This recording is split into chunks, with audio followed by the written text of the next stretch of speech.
Here's our room. We were here from, let's see, December 14th till today, the 17th.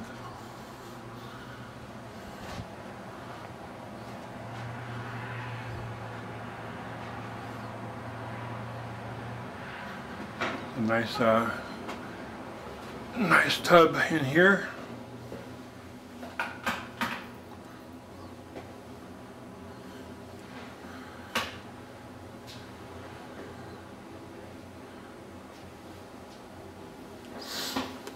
And here's our room.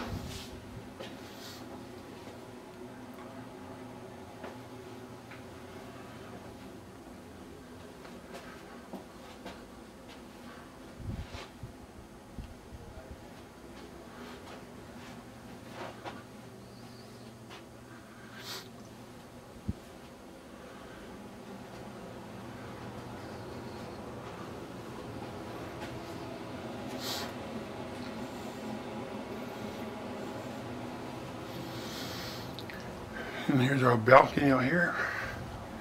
It's on Ski Run Boulevard on that side.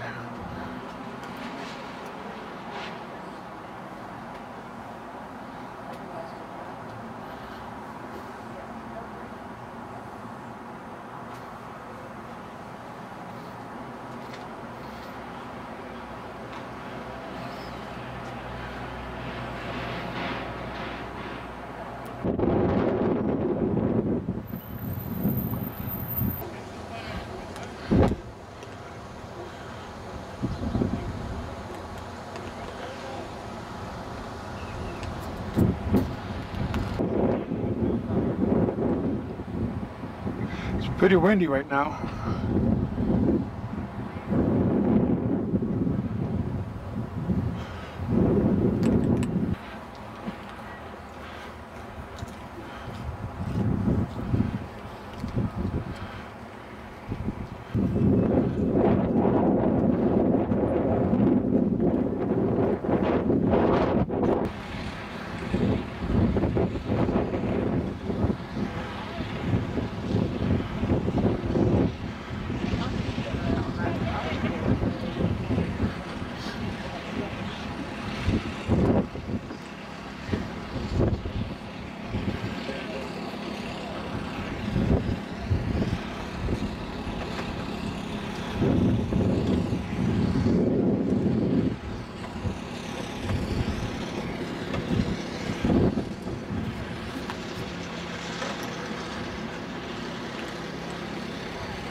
Really windy.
Residence Marriott.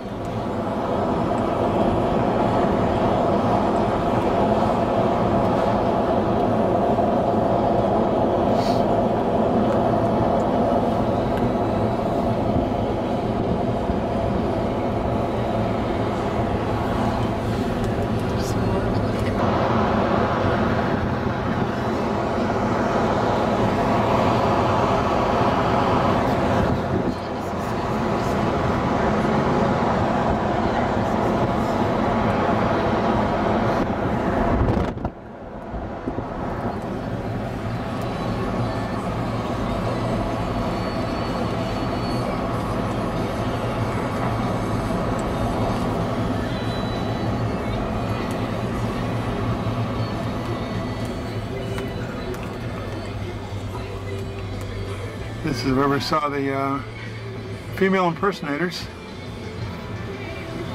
Carnival Cabaret. Yep. Best buffet, not best buffet. Best price. Caesar's.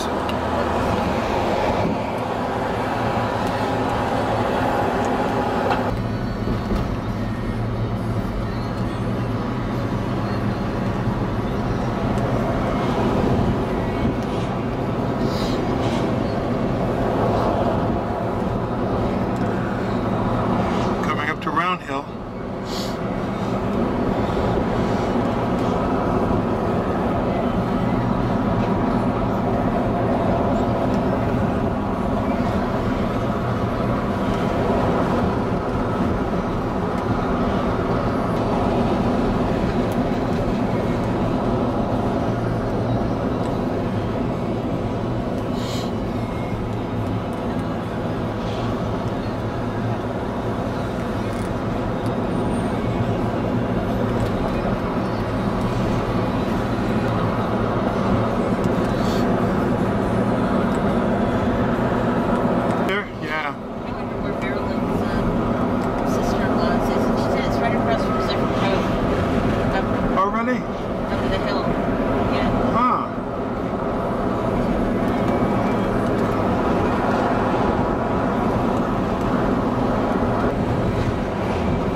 What? Oh, we can close the window. It's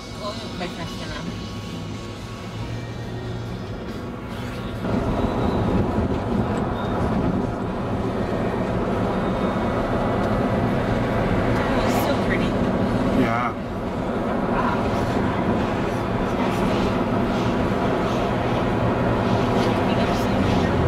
Say again? Right here, isn't it? Right here? Yeah, right here's fine. Not fine, but where we want to go, right? Right.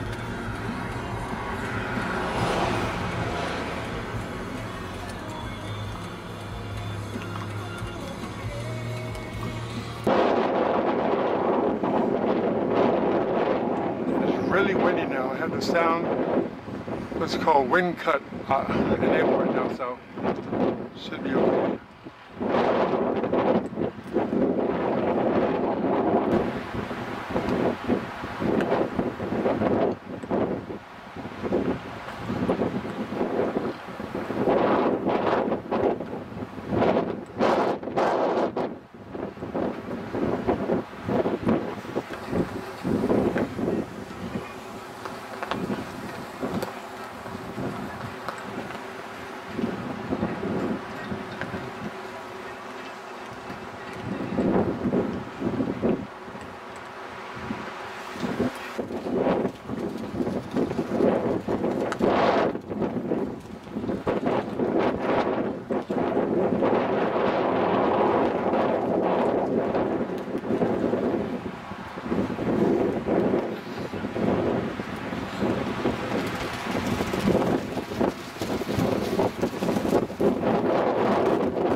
beach we used to hang around like 30 years ago.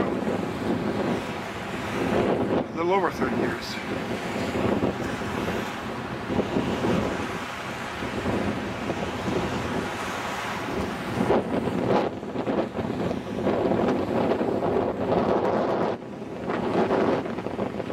Used to work right here in the dock.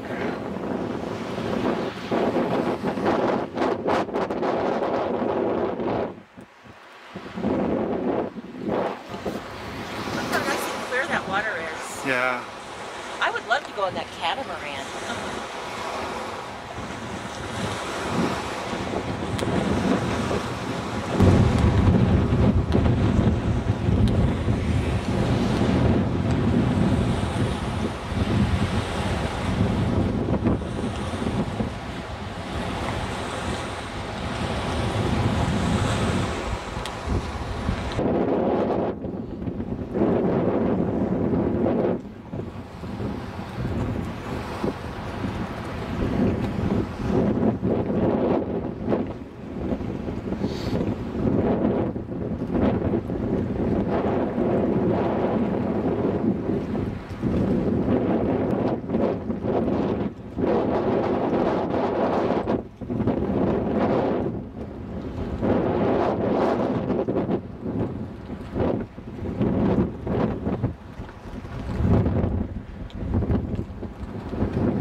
It is really windy.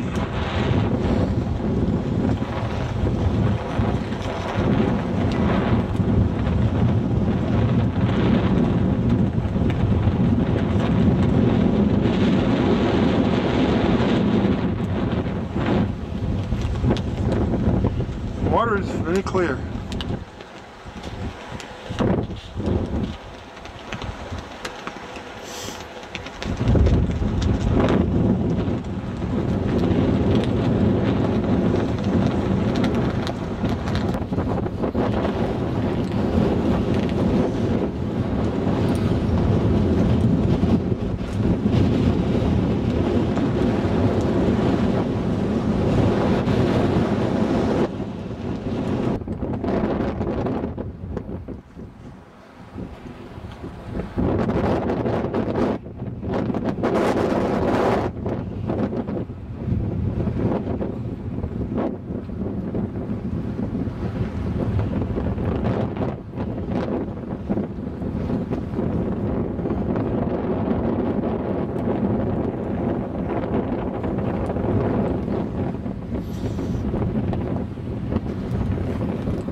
That's the kind of little taxi we used to have where we taxied people out from the pier to their boats.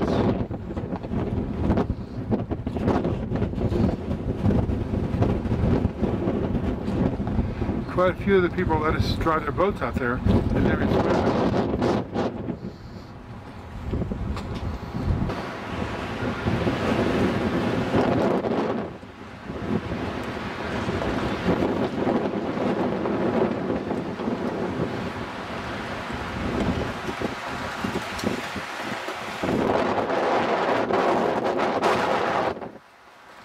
stop anywhere you want.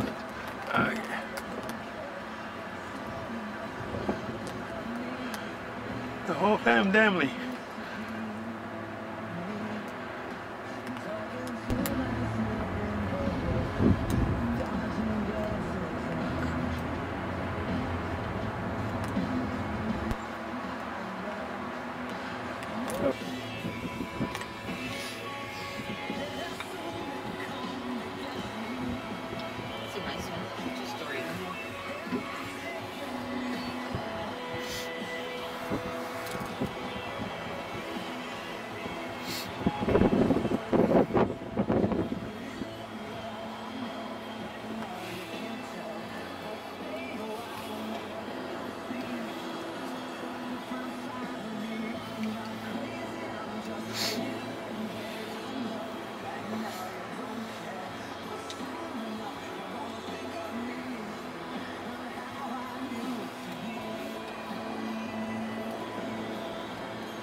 Yeah, damn bikers.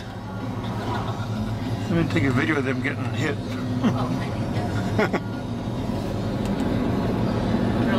All girls.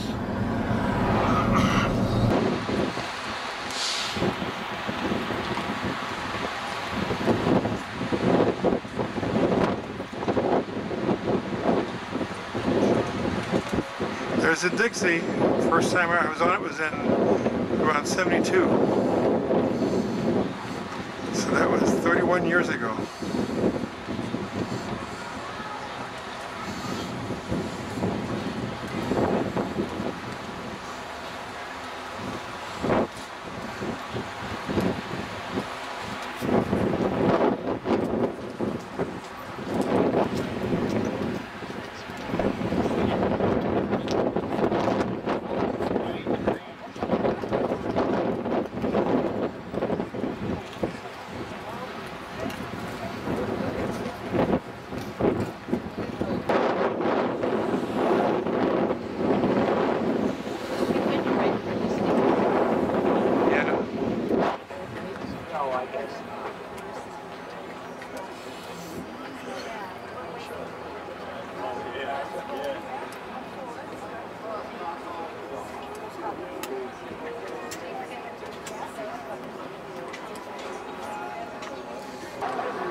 Dixie 2, the largest, most comfortable ship to ever cruise Lake Tahoe. You're now beginning what has been called North America's most beautiful boat ride. It will be taking you across the crystal clear waters of the world's second largest alpine lake into famed Emerald Bay, site of storied Vikings home castle and Fannin Island, and then return to Sept Cove. As we get underway on our westward crossing, there are a few nautical terms that we would like to acquaint you with, and some rules of shipboard safety we would like you to follow. The forward section where you came aboard is the bow. The rear of the boat, where the Dixie 2 has its paddle wheel, is the stern, and that's why she may be called a stern wheeler. When you're facing the bow, the right side of the boat is the starboard side, and the left is the port side. The Dixie 2. The main deck contains an enclosed seating area, snack bar, glass bottom viewing window, and heads. All of the heads on the Dixie 2 are unisex and may be used by men or women. The head on the starboard side of the main deck is those passengers may be English. Our galley and pantry are also located on the main deck aft, or towards the stern of the snack bar, and those areas are for crew members only. Above the main deck is the second deck. You can get to the second deck by using the outside stairs at the bow, or the inside stair towers located on both sides of the stern. On the second deck, you'll find a bar with lounge seatings and 6 more heads forward in the cabin. Aft on the second deck is the Admiral's Room, which has windows that allow you to watch the Dixie 2's fully operational paddle wheel at work. Occasionally, the is reserved for private use, and if it is reserved, it's to enter. If that's the case,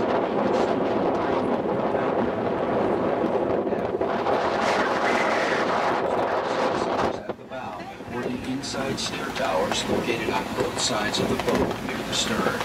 On some boats, the top deck is called the hurricane deck. Since we don't often see hurricanes at Lake Tahoe, on the Dixie 2, we call the deck. Snack bar,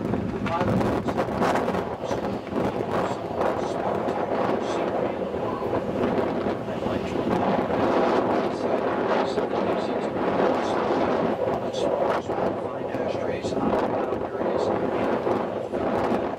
please use those ashtrays and trash containers.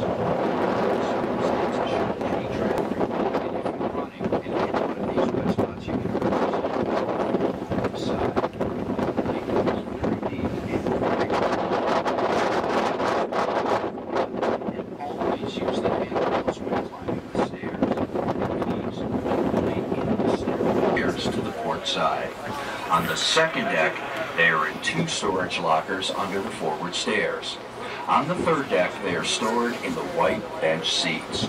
Placards which instruct you on how to properly put on the life jackets are located on the fore and aft sections of both the first and second decks, and on the port and starboard sides of the wheelhouse of the first 2 decks, and on the port side of the wheelhouse on the third deck.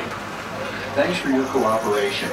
As you walk around the Dixie 2, you'll notice TV monitors on the main and second decks. These monitors will...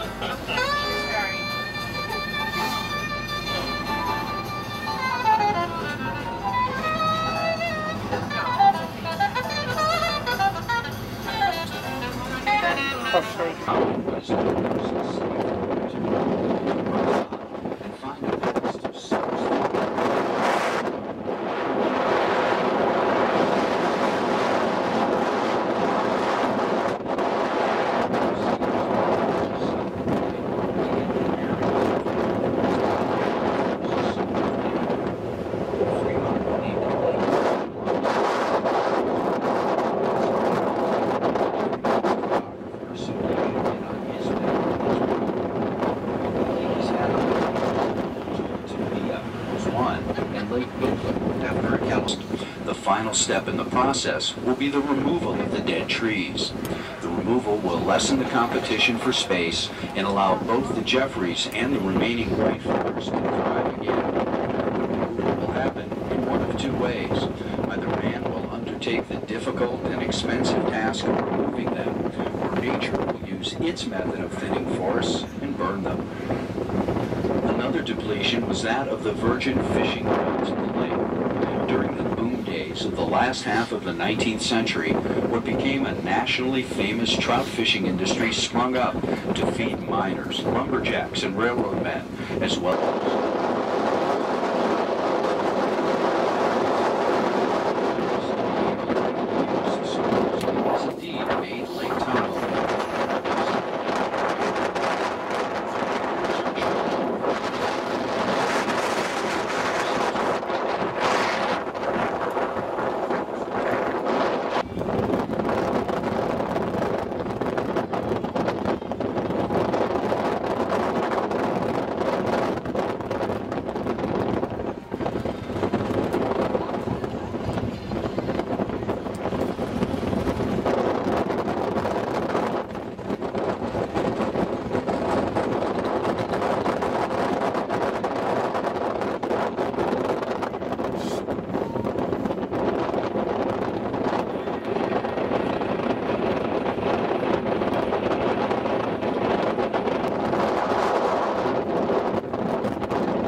powers the bow thruster, which helps this massive vessel maneuver in tight spaces.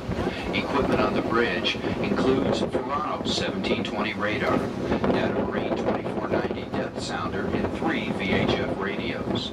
The Dixie II was designed by Timothy Rawl of Sturgeon Bay, Wisconsin, and built by Silver Shipyards of La Crosse, Wisconsin, the same team which produced the Desert Princess of Lake Nevada.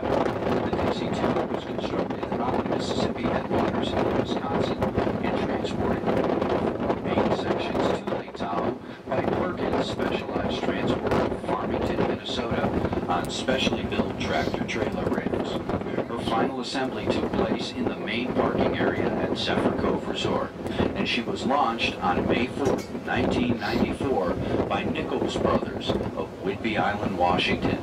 The result, the finest excursion paddle wheeler in the West. Thank you for your continued attention. I'll be back with more as we enter Emerald Bay, just a few minutes away on the West Shore.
classic examples of glacial rather than the V-shaped valleys made by erosion. Glaciers came down through here, gouging and scraping off the sides of mountains and digging out the bay. On the mountainsides ahead, you'll notice large scars, scratches made by massive boulders rocked in the ice as it inched its way towards the lake.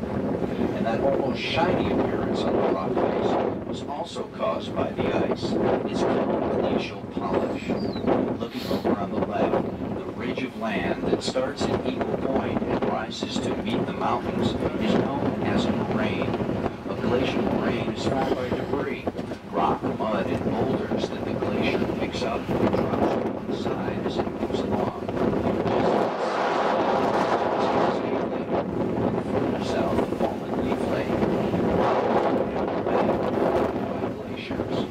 And the glacier that formed this bay been less active, and it done less its and it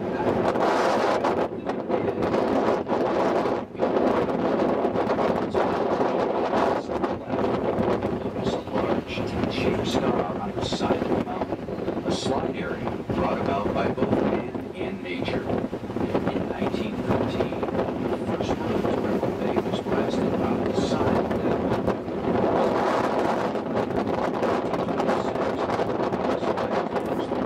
For a short time. But in 1955, on Christmas Eve, Mother Nature let go. And in an instant, a tremendous 600-foot avalanche had obliterated the road. It took more than a year to blast out a new roadway. And to this day, local people still don't completely trust the surface tension of that rock face and tend to drive past the area in a hurry. By the way, that slide area is on the lower part of one of Maggie's peaks, named after the daughter of a previous landowner here in Emerald Bay.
Okay, say hi.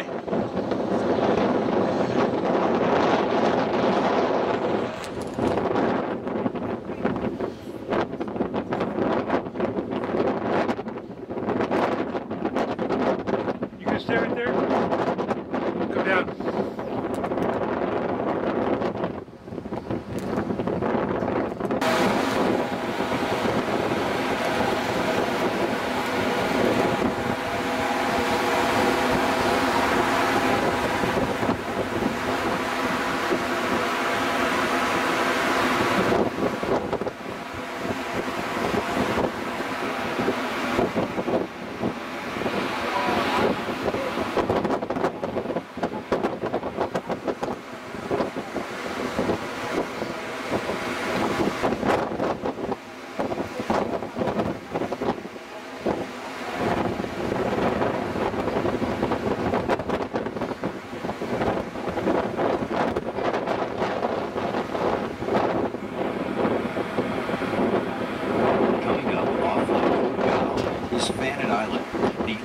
island in Lake Tahoe. Quite agreed on how Fannet Island came into being. It could be an outcropping of very hard rock that resisted the glacier that carved out the rest of the bay. Or it could be a granite monolith that was carried down from higher elevations and deposited here by the glacier. However it happened, its beauty and solitude helps make Emerald Bay one of the most photographed bodies of water in the world. As we come closer to the island, you'll notice a stone structure at its summit called the Tea House. This tea house was constructed in conjunction with the building of Vikingsholm Castle, which you can see among the trees on the shoreline just ahead off the bow. In 1928, a wealthy California heiress, Mrs. Laura J. Knight, purchased the head of the bay, including the island, a total of 230 acres, for a reported $250,000. She wanted to build a summer home that would fit well into the alpine surroundings. Because Emerald Bay looked so much like a Scandinavian fjord, she decided that the Viking castle would be most appropriate. Mrs. Knight and her designer architect went to Denmark, Norway, Sweden, and Finland to study the Scandinavian architecture of old churches, homes, and castles. Structures dating back 1,200 years that would be faithfully reproduced in the building of Mrs. Knight's castle in the sky. Construction began in the fall of 1928, with the workers laying the main foundation before the winter snows came. They returned in the spring of 29, nearly 200 strong, carpenters, craftsmen, and laborers setting up camp at the construction site. The stones used in the castle were carved from the canyon in back of the house, and other building materials were brought in by boat from South Tahoe. It was hard work and long hours, but finally...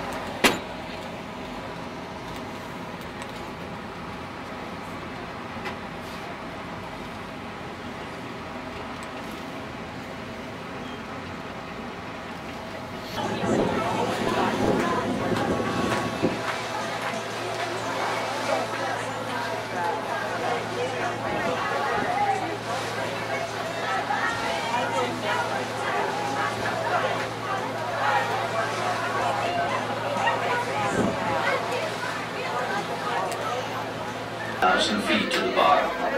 Communities along California Highway 89, the road that follows the shoreline, are Meeks Bay, Tahoe, Chambers Landing, Tahoe Pines, and then Tahoe City.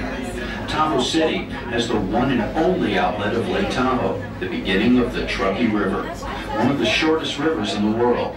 It flows northeast before terminating in Pyramid Lake northeast of Reno.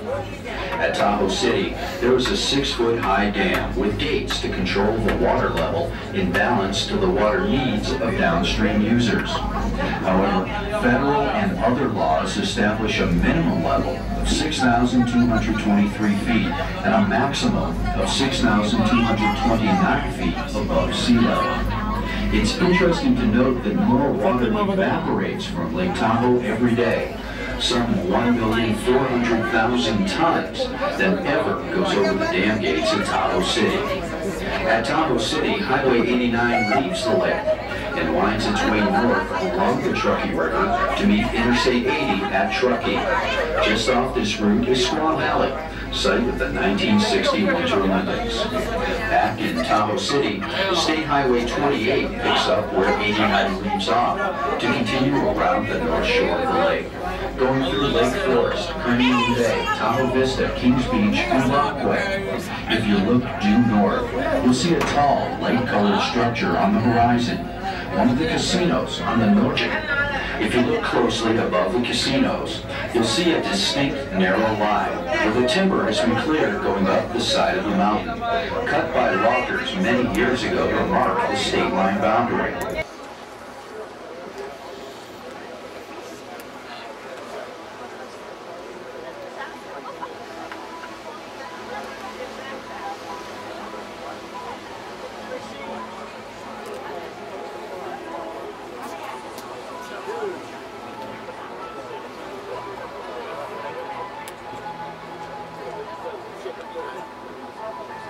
Then it breaks the surface, the upper half, or perhaps just the head and gills of a very dead Mackinaw. Upon examination of what is left of the fish, they find serrated marks on the skin and flesh, serrations like those made by razor-sharp teeth. Something with some very big teeth somewhere down there snapped off most of a 2 to 3 foot Mackinaw like you and I would bite through a cracker. Is it a fish or is it a monster? Maybe it's both. Like Loch Ness in Scotland and Lake Champlain in New York State, Lake Tahoe has been here since the end of the last ice age, landlocked for hundreds of thousands of years. What's evolved in this lake over those centuries upon centuries? What still survives in its frigid depths? There are a few clues, for every now and then, sometimes from a pier, sometimes from a high rock or from an overlook, someone looking into the clear water has glimpsed a large shadowy object moving along the bottom. Lake Tahoe has no tides, no currents to speak of, so whatever it is, it's alive. Local fishermen, old-time Lakers, and others who like to speculate on such things tend to think that it could be a monstrous trout or sturgeon, perhaps up to 15 feet long, possibly a survivor of a species long thought extinct. But that raises another question. How could there be only one?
Ladies and gentlemen, at this time we ask you to clear the outside bow area of the first deck so our crew can safely prepare for landing. Please clear the first deck outside bow area at this time. Okay, peanut butter or chocolate stick? Sorry. It's okay.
gentlemen.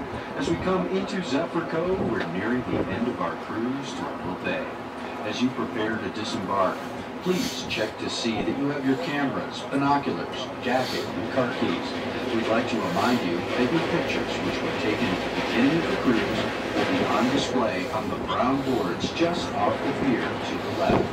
On behalf of all of us at MS-62, thank you for joining us today. To see you again soon.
Zephyr Cove, the Scott's stoplight.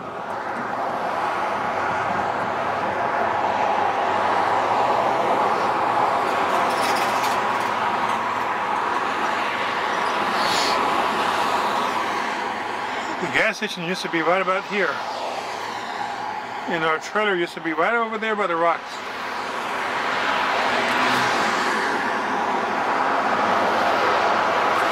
Just ate here, had a hoagie cheesesteak.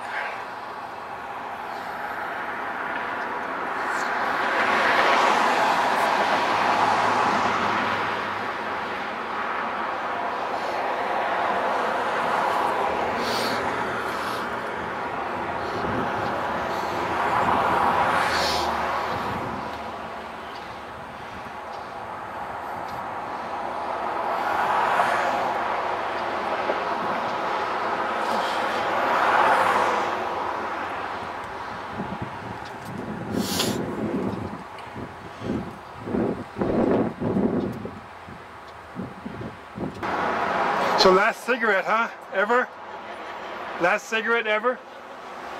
Huh? So it's when they did it.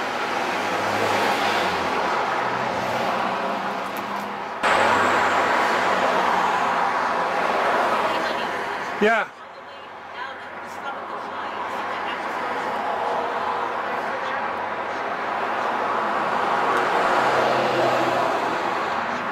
That's where this is where we used to sit years ago.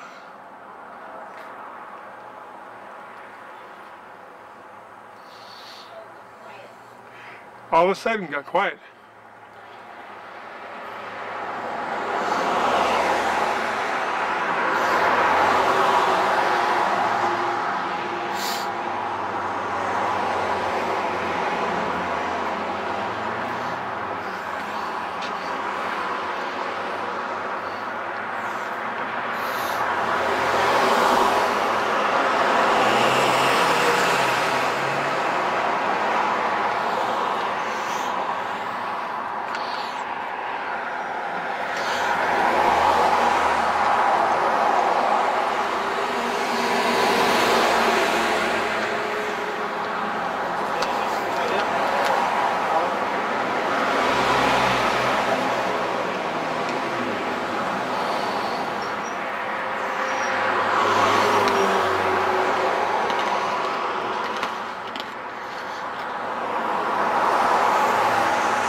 Hard to keep this thing still.